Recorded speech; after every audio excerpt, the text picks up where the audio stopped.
UN renews calls on Israel to lift Gaza aid blockade and warns restriction amount to collective punishment. EU Ambassador to Egypt and the Arab League, Angelina Eichhorst, underscores the depth and strategic importance of EU-Egypt partnership.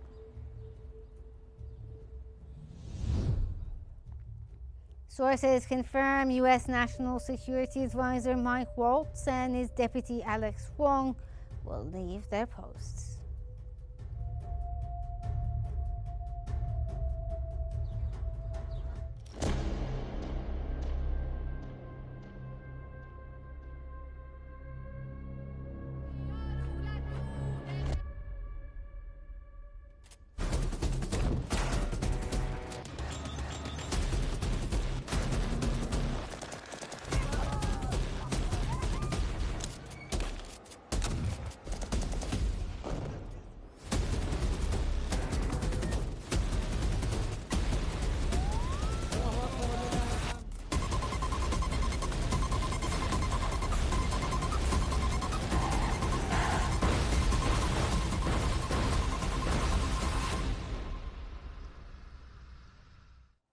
The United Nations has renewed its calls for Israel to lift its blockade on humanitarian aid to Gaza, warning that restricting aid delivery amounts to collective punishment.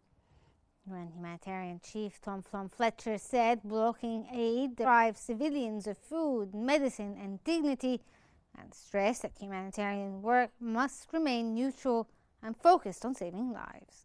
Fletcher emphasized the international law obliges Israel as the occupying power to permit the entry of humanitarian aid into Gaza. He stressed that life-saving assistance should not be used as leverage in any political context.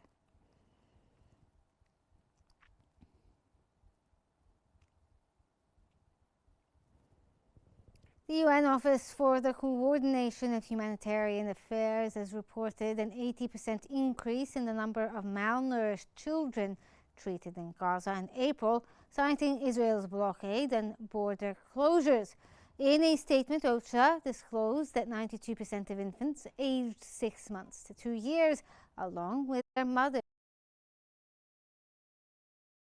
needs, exposing them to serious long-term health risks. The report also noted that 65% of Gaza's population lacks access to clean drinking water, further intensifying the already critical humanitarian crisis.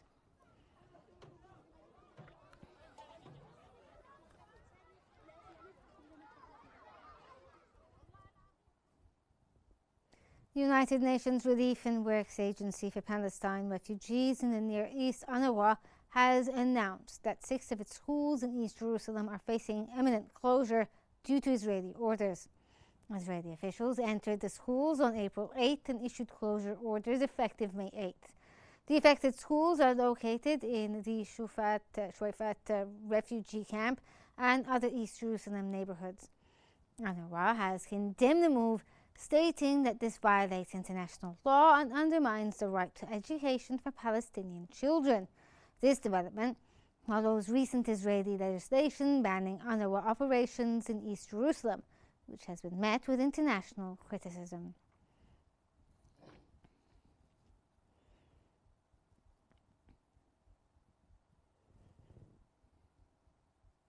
The Gaza Strip is grappling with worsening economic and humanitarian conditions as a result of Israel's nearly 2-month-long blockade.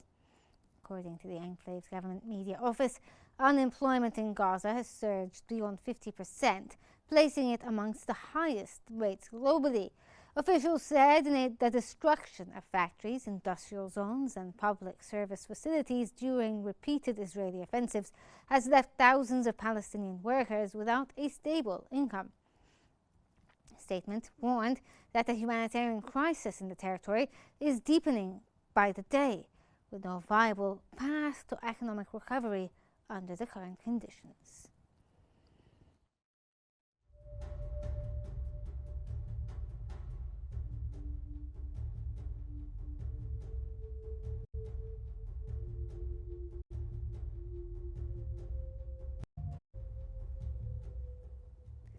The number of civilians killed since the start of the Israeli aggression on the Gaza Strip on October 7, 2023, has surged to 52,418, the majority of which are children and women.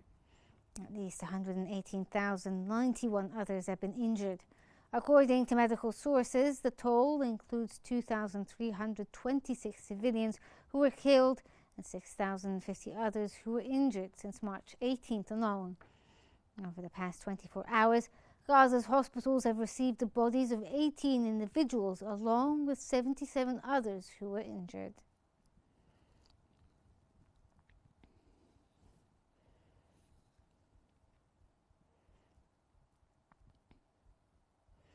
Israeli Chief of Staff Eyal Zamir has announced that the Israeli military is prepared to intensify operations in Gaza if necessary. Zamir emphasized the goal of delivering a decisive blow to Hamas, which continues to hold 59 Israeli detainees.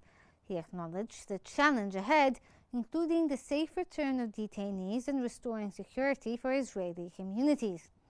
He affirmed the Israeli army's commitment to dismantling Hamas and establishing lasting peace for future generations.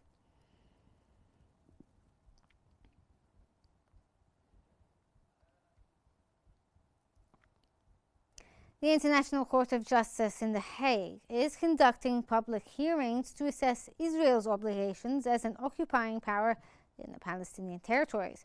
Promoted by a UN General Assembly request, the hearings focus on Israel's responsibilities to facilitate humanitarian aid and cooperate with international organizations, including UNRWA. The United States argues that Israel is not legally required to allow UNRWA operations due to security concerns, while other nations emphasize the necessity of unhindered aid access. Israel, though not participating in person, has submitted written statements defending its actions.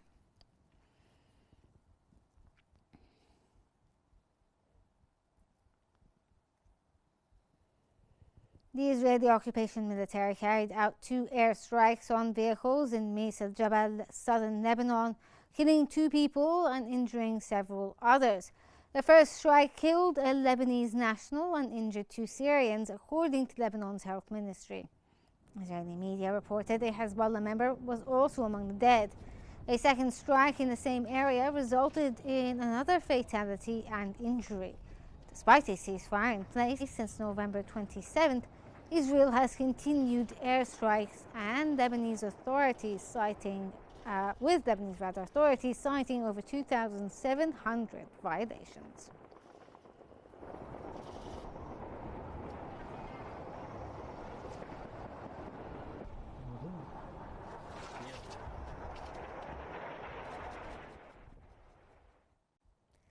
Egypt's Foreign Minister Badr has reaffirmed his country's unwavering support for Sudan. That came during a phone call with Sudanese Foreign Minister Omar Sadiq. Abdulati emphasized Egypt's solidarity with Sudan amid its challenges, highlighting the deep historical ties between the 2 nations. The ministers discussed regional issues, especially water security, underscoring their shared commitment to preserving their mutual interests as downstream Nile Basin countries.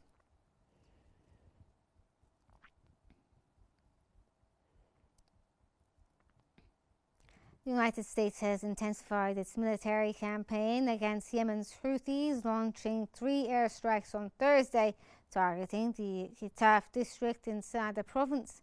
These actions are part of the Operation Rough Rider, initiated in March 2025 under U.S. President Donald Trump's administration.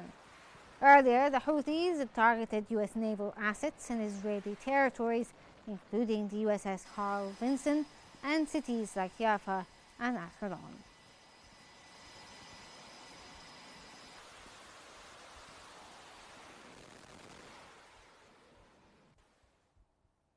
The governor of Damascus suburbs, Amir al-Sheikh, has said that weapons must remain in the hands of state institutions. He emphasized that if situations does not improve, weapons could fall into the hands of unlawful groups, leading to a return of the same problems. Security sources reported that hundreds of Interior Ministry forces were deployed in and around Sahniya following an agreement with the Druze elders. Residents mentioned that the situation had largely calmed after intense fighting, with only sporadic gunfire heard.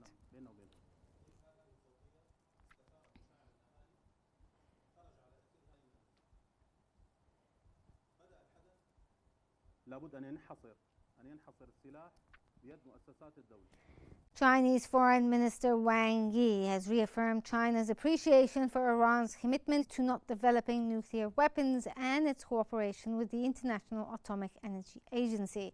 During a meeting with Iranian officials, Wang emphasized the importance of resolving the Iranian nuclear issue through diplomatic means and urged all parties to return to negotiations under the Joint Comprehensive Plan of Action.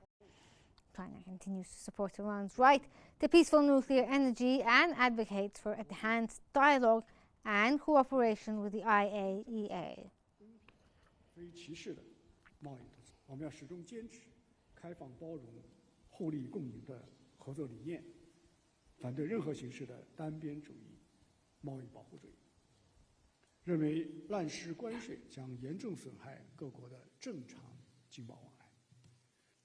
我们同意坚守建设开放型世界经济的初心，倡导普惠包容的经济全球化，维护以世界。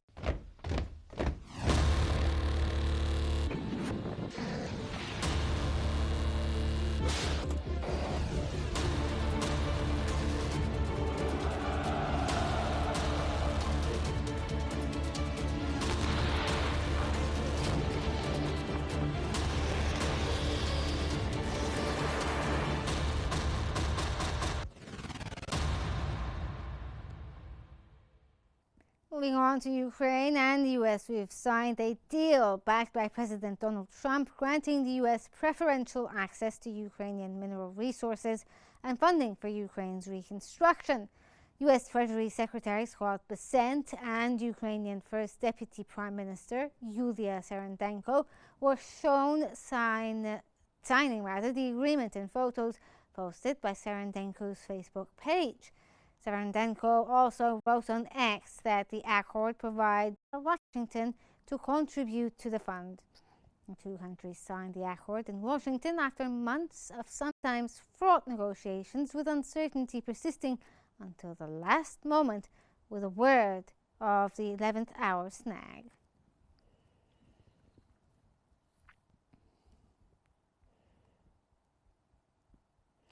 Russian President Vladimir Putin has said that some small groups of Ukrainian soldiers were still holed up in basements and hideouts in Russia's western Kursk region.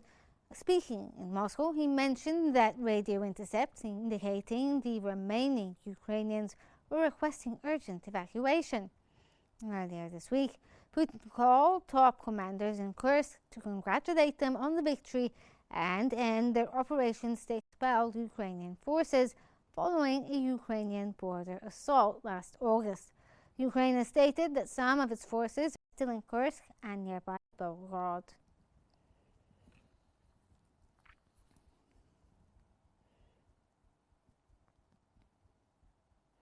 Russian drones have attacked Ukraine's Black Sea port city of Odessa, killing 2 people and injuring 15 others, in addition to sparking fires and damaging infrastructure.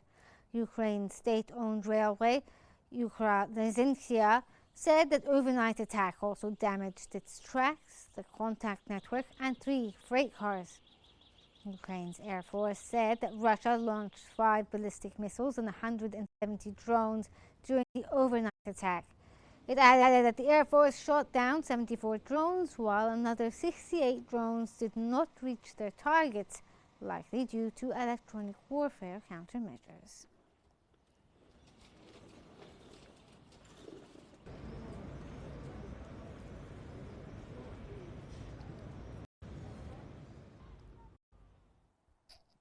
U.S. Treasury Secretary Scott Bessent has praised a new US-Ukraine deal on social media, highlighting preferential US access to Ukrainian minerals and funding for Ukraine's reconstruction. In two posts, Bessent called the deal an historic economic partnership and praised President Trump for his tireless efforts towards peace. He also emphasized the US's intent to quickly operationalize the agreement. The deal, signed in Washington after tense negotiations, creates a joint investment fund for Ukraine's reconstruction amid Trump's push for a peace settlement in Russia's ongoing war. It also aims to rebuild Ukraine's ties with Trump and secure continued US support for its defense against Russia.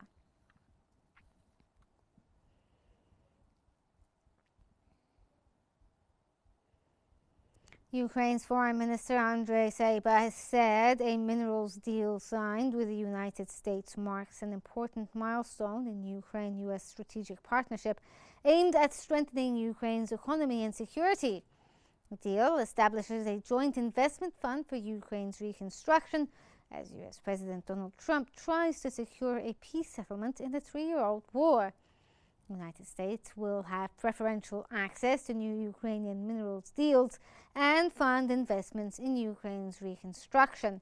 The minerals agreement was reached at a time when the US says it's growing increasingly frustrated by the failure of Moscow and Kiev to come to the table for peace talks.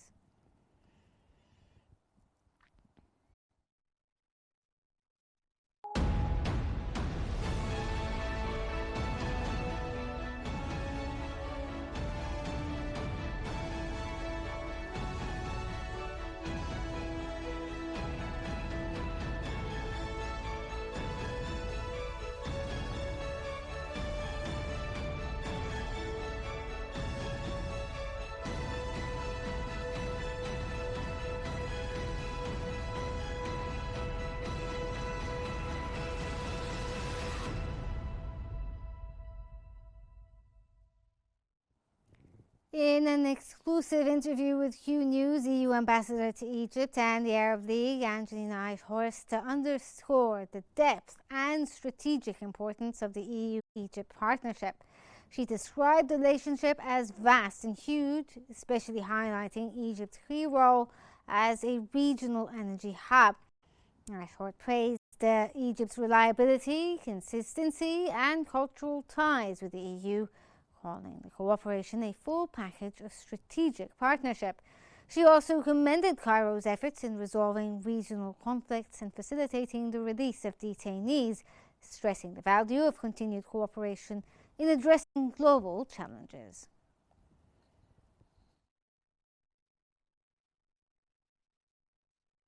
Many people from Egypt have also the chance to travel to Europe, and many, of course, from Europe come to Egypt. So we work culturally. As I told you, now this is on a film festival, but we have so many cultural activities, politically, economically, trade, research, education, health, green transition. It's vast, it's huge, it's very comprehensive, actually, what we have with Egypt as European Union, also at the people level. I think it's unique in the world, honestly.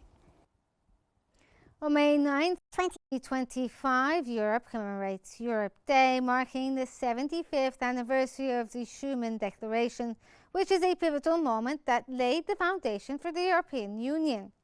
Celebrations across the EU member states, including cultural events and public debates and exhibitions, emphasizing unity, peace, and shared values. The European Commission President Ursula von der Leyen highlighted the day's significance, urging citizens to reflect on the EU's achievements and future challenges.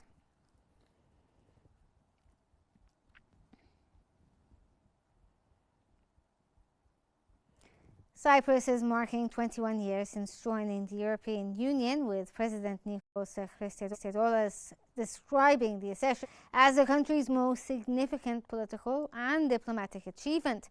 In a written statement, the president said the 2004 accession confirmed Cyprus's European identity and strengthened its institutional and political positions. He added that EU membership has amplified Cyprus's voice on both European and international stage. President Christodoulos noted that this year's anniversary comes amid what he called multifaceted challenges, especially the continued Turkish occupation of a Cypriot territory.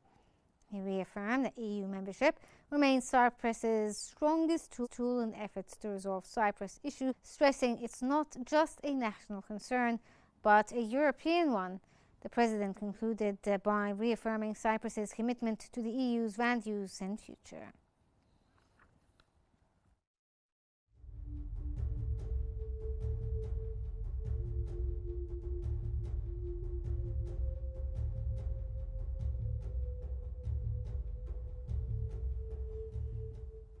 A group of European Union member states is moving to activate emergency provisions that would allow increased defence spending beyond the current EU budget limits. In a statement released by the Council of the EU 16 countries, including Germany, Poland, Finland, Greece and the Baltic states, signalled their intention to use an EU clause that permits additional defence investments without breaching fiscal rules. The mechanism would allow these states to raise defence budgets to as much as 1.5% of GDP annually for the next 4 years. The goal is fast-track military investments without compromising debt sustainability. The EU said the move aims to strengthen European security in response to growing threats, including Russia's conflict with Ukraine. It added that the exemption would help address capabilities gaps, reduce strategic dependencies, and boost the EU defence technological and industrial base.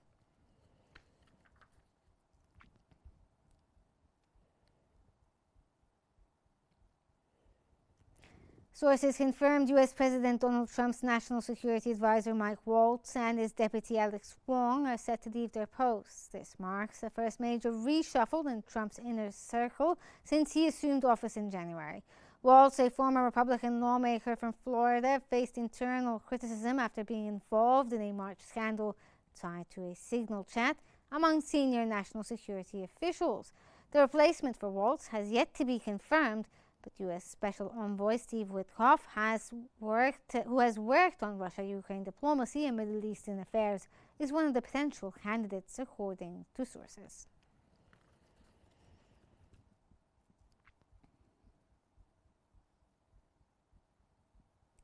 U.S. President Donald Trump announced that he has discussed a new tax bill with House leaders and expressed hope that Democrats will not obstruct its progress. He emphasized that the administration is working on legislation to implement the biggest tax cuts in U.S. history, asserting it will be the best tax law the country has ever seen. Trump also stated his commitment to protecting low-cost health care programs, accusing Democrats of seeking to dismantle them. In addition, he revealed the U.S. Treasury Secretary is negotiating tariffs with 200 countries as part of a broader economic effort aiming to boost the nation's trade relationship and strengthen the economy. Then when Ben, recommends you, I have no choice, right? But you're doing great. You're doing great. Attorney General Pam Bondi, she's slightly busy. She's on the busy side. The Pakistan Army has conducted full-scale military exercises near the line of control to show its combat readiness as tensions with India rise. Pakistan is increasing its military presence along the border with India as tensions rise following the Pahalgam terror attack. The Pakistani armed forces have deployed various assets, including radar, air defense systems, and Chinese howitzers. Elements of the Pakistan Army Strike Corps are conducting training in their respective areas of responsibility, and the Pakistani military has deployed the security forces to protect them.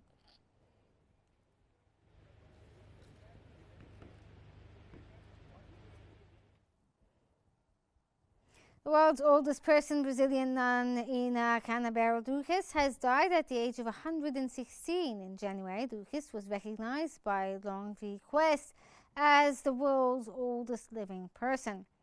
Born June 8, 1908, she became the oldest living woman and person after Japan's Tomika Itoka passed away in December 2024. Last year, Long V. Quest awarded her the titles of the world's oldest living nun and Brazil's oldest person. She is also the 20th oldest person in recorded history.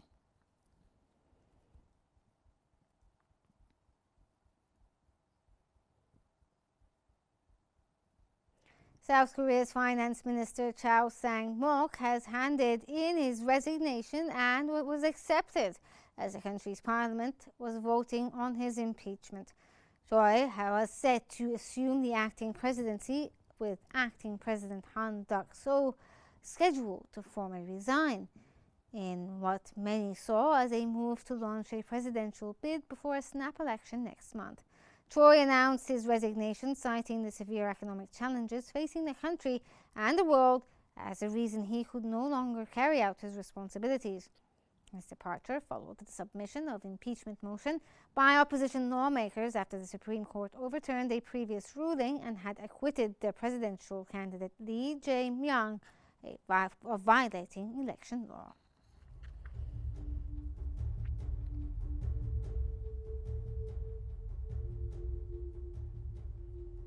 That brings us to the end of our news bulletin. Here's what we've been covering.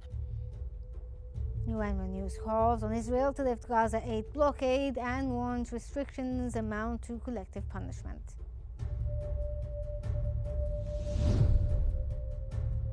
EU Ambassador to Egypt and the Arab League, Angelina Eichhorst, underscores the depth and strategic importance of the EU-Egypt partnership. And sources confirm U.S. National Security Advisor Mike Waltz and his deputy Alex Wong will leave their posts.